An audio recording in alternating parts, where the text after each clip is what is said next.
नमस्कार दोस्तों, मैं हूं पुलकित मोहन सिंगला। स्वागत है आपका हमारे चैनल में। दोस्तों, आज हम इस विषय में बात करेंगे कि ईश्वर से किए हुए इस वादे को ना भूलना। दोस्तों, हम सब लोग अपने जीवन की कठिनाइयों को झेलते हुए कभी कभी ये भूल जाते हैं कि हमारे जीवन का पर्पस क्या है। हर वक्त कहीं ना कहीं मन में सवाल ज़रूर आता है कि हमें ये जीवन क्यों मिला है, क्यों हम इस धरती पर आए हैं। पर सही मायने में हम सब का जवाब एक ही है।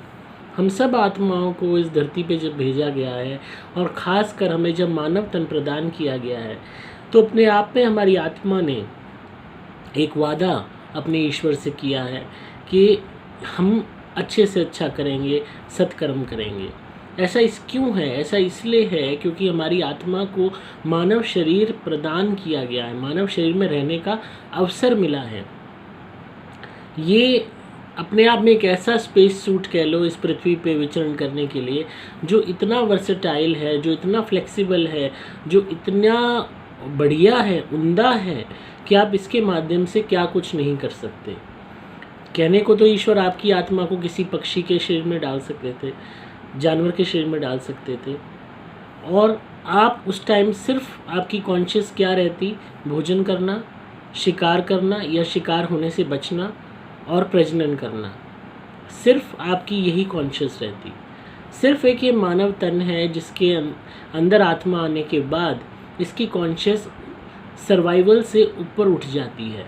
खाली भोजन करना और प्रजनन करना, शिकार करना या शिकार बनना, इससे कहीं ज़्यादा आगे पहुंच जाती है। हम मानवता की बातें करते हैं, एक दूसरे के अधिकार की बातें करते हैं, नई नई खोजें करते हैं, नई नई चीज़ें विकसित करते हैं, और कहीं ना कहीं वो कॉन्शियस इतनी हाई है कि हम ईश्वर तक को समझने का प्रयास कर रहे हैं, उसकी ब्रह्मांड और कुदरत तक को समझने का प्रयास कर रहे हैं, अंतरिक्ष तक हम जा पाए हैं। तो ये मानव तन की ही काबिलियत है जो हमारी आत्मा इसके अंदर आने के बाद इतने चमत्कार, यूँ कह लीजिए, जिसको मानव जो विमान में कहता है कि हमने ये खोज कर ली, वो कर ली, हम ये तक कहने के काबिल बन पाए हैं। तो कहीं ना कहीं एक इम्प्लाइड वादा हमारी आत्मा ने ज़रूर किया होगा ईश्वर से कि जब हमें ये शरीर प्रदान किया जाएगा तो हम इसके द्वारा अच्छे कर्म करेंगे। देखो, दूसरे को मारना या दूसरे से मारे जाना, ये काम तो जानवर भी करते हैं, या तो शिकार कर लेते हैं या शिकार हो जाते हैं। किसी न किसी का शिकार करते हैं और किसी न किसी द्वारा, जानवर द्वारा शिकार हो जाते हैं। प्रजनन करते हैं, बच्चे पैदा करते हैं, भोजन करते हैं और अपने आप को, अपना जीवन जीते रहते हैं। अगर यही सिर्फ काम हमने करना है कि दूसरे को मारना या दूसरे से मार खाना, दूसरे का नुकसान करना या नुकसान झेलना, भोजन करना, प्रजनन करना, सिर्फ यही करना है खाली, तो हमारे में और जानवरों में कोई फ़र्क नहीं है। फिर तो ईश्वर ने गलती कर दी हमें मानव तन प्रदान करके। ये मानव तन क्यों इतना उम्दा है, क्यों इतना फ़र्क है? क्योंकि यही एक मौका है, यही एक अपॉर्चुनिटी है जिसमें हम जीव कल्याण के बारे में सोच सकते हैं। क्या कभी कोई जानवर मानव कल्याण के बारे में सोच पाता है? क्या कभी किसी जानवरों ने मिलके कोई पिटीशन बनाई, कोई चीज़ वो करी कि हमें इंसानों को बचाना है या हमें इंसानों के राइट्स की देखनी है? नहीं कर पाया, क्योंकि उसको पता है उसकी खुद की कॉन्शियस उसके सर्वाइवल से अधिक नहीं है।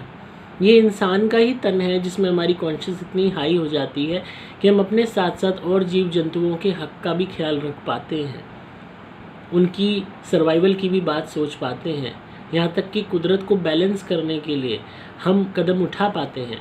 हम इस चीज़ को समझ पाते हैं कि क्यों हमारी जो कुदरत है, हमारी किन गलतियों से ये ख़राब हो रही है, किन जो है सुधार से ठीक हो सकती है। तो ये जो कॉन्शियस है कहीं ना कहीं हमें बताती है कि हमारा एक दायित्व बनता है कि हम ईश्वर से किए वादे को पहचानें। वो वादा है कि इस धरती को संरक्षित रखना, जीव जंतुओं का कल्याण करना और हमारी तरह जितने भी मानव हैं उनके जीवन को बेहतर बनाने का प्रयास करना। जब उनका जीवन बेहतर बनेगा तो ऑटोमेटिकली हमारा भी बनेगा, क्योंकि हम भी उसी समाज का हिस्सा हैं और एक मानव हैं। और जब जानवरों का जीवन बेहतर बनेगा तभी ये सृष्टि, यही प्रकृति सही तरीके से चल पाएगी। क्योंकि हम जानवरों के बगैर अपना अगर जीवन इमेजिन करें तो नहीं है मुमकिन। अगर जानवर ख़त्म हो गए तो इंसान का अंश भी नहीं बचेगा। इसीलिए सबको साथ लेके चलना, प्रकृति को भी साथ लेके चलना, ये कॉन्शियस हमें इस शरीर के द्वारा ही प्रदान की गई है, वो भी ईश्वर के द्वारा। और इसी शरीर के माध्यम से हम निमित्त बनते हैं वो सब कर्म करने के लिए। तो इसलिए अपने जीवन को वेस्ट मत कीजिए ऑर्डिनरी एक्टिविटीज़ में। कोशिश कीजिए कि आप कुछ आविष्कार कर सकें, कुछ अच्छे काम कर सकें, चाहे जानवरों के लिए, उनके उत्थान के लिए, चाहे पेड़ पौधे आप लगाएं, चाहे आप कोई नई तकनीक ले आएँ, चाहे आपकी मेडिकल क्षेत्र में, इंजीनियरिंग क्षेत्र में, आर्ट्स क्षेत्र में, जिस भी आप क्षेत्र में हैं उसमें एक नई तकनीक, एक नई डिस्कवरी करें मेहनत करके, जिससे लोक कल्याण हो, मानव कल्याण हो, जानवरों का कल्याण हो। तब जाके आपका सही पर्पस डिफाइन होगा, तब जाके आप इस शरीर का ऋण चुका पाओगे। जो ये शरीर किराए का आपको मिला है, इसका ऋण तभी चुकेगा जब आप इसके माध्यम से कुछ अच्छा अचीव करोगे, कुछ बड़ा काम करोगे। और खाली achieve is not for your self, खुद के लिए नहीं, खुद की प्रशंसा के लिए नहीं, लोगों के लिए, लोक कल्याण के लिए, मानव कल्याण के लिए, जीव जंतु कल्याण के लिए, प्रकृति कल्याण के लिए कदम ऐसा उठाइए कि आपकी वाहवाही ईश्वर तक करे कि हाँ, जिस पर्पस के लिए आपकी आत्मा को शरीर प्रदान किया गया था वो पर्पस आपने पूरा कर दिखाया। इस बात को आपको समझना होगा, तभी आप इस शरीर के द्वारा सत्कर्म कर पाओगे, इसके द्वारा अच्छी कोई ऐसी आविष्कार कर पाओगे कि जीवन आपके अलावा और दुनिया का भी सुधरे। अपने आप आपका ये सत्कर्म आशीष लाएगा, दुआएं लाएगा, आशीर्वाद लाएगा। तो इस बात को समझिए, इसको ऑर्डिनरी ढंग से बिताने से, ऑर्डिनरी ढंग से जीवन को वेस्ट करने से कुछ हासिल नहीं होगा। आप में और किसी जानवर में कोई फ़र्क नहीं रह जाएगा। अपने लेवल पे जो आपसे बेहतर हो सकता है कि आप ऐसा कदम करें जिससे आपके अलावा और लोगों की ज़िंदगी बेहतर बन सके। आप किसी भी क्षेत्र में, बैंकिंग में हैं, कंप्यूटर्स में हैं, डॉक्टर हैं, लॉयर हैं, आप इंजीनियर हैं, आप सेलिब्रिटी हैं, आप एक्टर हैं, आप कुछ भी हैं, अपने तरीके से प्रयास कीजिए लोगों की ज़िंदगी बेहतर करने का। हाउसवाइफ हैं, हर बंदा कुछ ना कुछ कर सकता है जिससे और लोगों की ज़िंदगी बेहतर हो। आप घर पे रहते हैं, घरेलू वाइफ हैं, आप कोई नई ऐसी स्कीम निकालिए, रोटी बैंक शुरू कर दीजिए। बहुत लोगों ने कर रखा है, अपने रोटी इकट्ठी करी, घर घर से एक मिलके एक चीज़ तैयार करी कि कोई भी गरीब आता है उसको हम रोटी सब्जी यहाँ से देंगे, तो कितने गरीबों का भला होने लगेगा। मिलके पैसा इकट्ठा कीजिए जानवरों के लिए, उनके उत्थान के लिए, उनको भोजन देने के लिए, उनकी मरहम पट्टी कराने के लिए, अगर उन्हें चोट लगती है तो उनको इंजेक्शन लगवाने के लिए ताकि किसी को रेबीज़ ना हो कुत्तों के काटने से, और कोई पेड़ पौधे लगाने के लिए। बहुत सी ऐसी चीज़ें हैं जो आप कर सकते हैं। अकेले नहीं कर पाते और लोगों का सहयोग साथ में लीजिए, उनको भी साथ में अपने लेके चलिए ताकि आप सबके जीवन में एक उद्देश्य स्थापित हो और आपकी ज़िंदगी आम ज़िंदगी से हटके खास बने। रोज़ की परेशानियाँ, रोज़ की चिक तो हमेशा हर एक की ज़िंदगी में लगी रहेगी, पर उसमें से आपको वक्त निकालना पड़ेगा जिससे आप औरों की ज़िंदगी भी बेहतर बना सको। जिस दिन आप ये प्रण ले लोगे, आप देखना आपकी ज़िंदगी कितनी खास हो जाएगी, आपको जीवन का एक मकसद मिल जाएगा।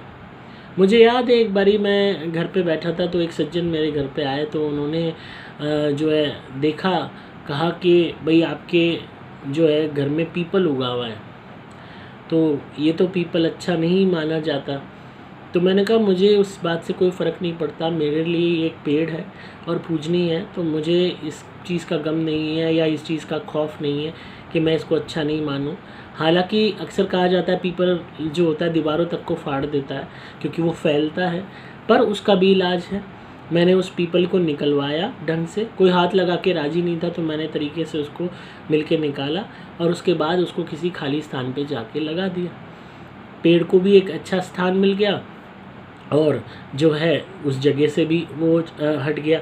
तो यहाँ तक कि मैंने उनको ये एडवाइस दी और लोगों को भी एडवाइस दी कि आपके घर में जहाँ भी कोई पीपल होता है आप उसको निकालो और किसी अच्छे नए स्थान पे लगा दो। तो उन सज्जन ने यही काम करना शुरू कर दिया। वो इतने प्रभावित हुए मेरी बात से कि वो हर घर में जाके ये पूछने लगे, वो रिटायर थे, हर घर में जाके पूछने लगे कि आपके घर में पीपल है क्या लगा हुआ, और लोगों को अपना नंबर दे दिया। लोग उन्हें बुलाने लगे, हाँ हमारे यहाँ पीपल लगा हुआ है। तो वो पीपल उनका निकाल के खुद ही और अपने किसी भी पार्क में या खाली स्थान में लगा दिया। तो पेड़ को नष्ट भी नहीं करना पड़ा और पेड़ को एक नया स्थान भी मिल गया और पर्यावरण के लिए भी ये सुखदायी है, 24 घंटे ऑक्सीजन देता है। तो इस तरीके से छोटी छोटी चीज़ों में आप सत्कर्म करना अगर चाहो तो बहुत कर सकते हो। मिल के पानी की टंकी लगा दी, जिससे और लोगों को गर्मी में ठंडा पानी मिले। बहुत कर्म है, अगर आप दिमाग लगाना चाहो तो बहुत चीज़ें आप कर सकते हो जिससे लोगों की ज़िंदगी बेहतर हो सकती है। ऐसी जगहों पे चले जाओ, ऐसे जहाँ पे गरीब लोगों को साबुन नहीं होता, ढंग से शरीर को साफ़ रखने का साधन नहीं होता, वहाँ आप साबुन बांट दो, सैनिटाइज़र बांट दो, नहाने धोने के लिए चीज़ें बांट दो, डिटॉल वगैरह इस तरीके के एंटीसेप्टिक साबुन बांट दो, उनको अवेयरनेस कर दो साफ़ सफाई की। बहुत काम है, करने पे आओ तो आप बहुत कुछ कर सकते हो। तो अपनी ज़िंदगी को ख़ास बनाओ ताकि आपके जीवन का जो पर्पस है ये पूरा हो सके, ये वेस्ट ना जाए। अगर ऑर्डिनरी लाइफ जी, जानवरों की तरह खाया पिया, बाथरूम हो आए, सेक्स कर लिया, बच्चे पैदा कर लिए, अपने लिए लगे रहे, अपने लिए तो हर कोई करता है, जानवर भी अपने और अपने बच्चे के लिए करता है। मज़ा जब है जब आप ऐसा कुछ करो जिससे लोक कल्याण हो, जीव जंतुओं का कल्याण हो, मानव कल्याण हो, तभी आपका इस जीवन का पर्पस पूरा होगा। तो आई होप आपको आज की वीडियो पसंद आई है और आप इस पर गौर ज़रूर करेंगे। तो इसी तरह सुनते रहिए, प्यार देते रहिए, सब्सक्राइब कीजिए चैनल को ताकि आपको पारलौकिक और आध्यात्मिक दुनिया का ज्ञान मिलता रहे।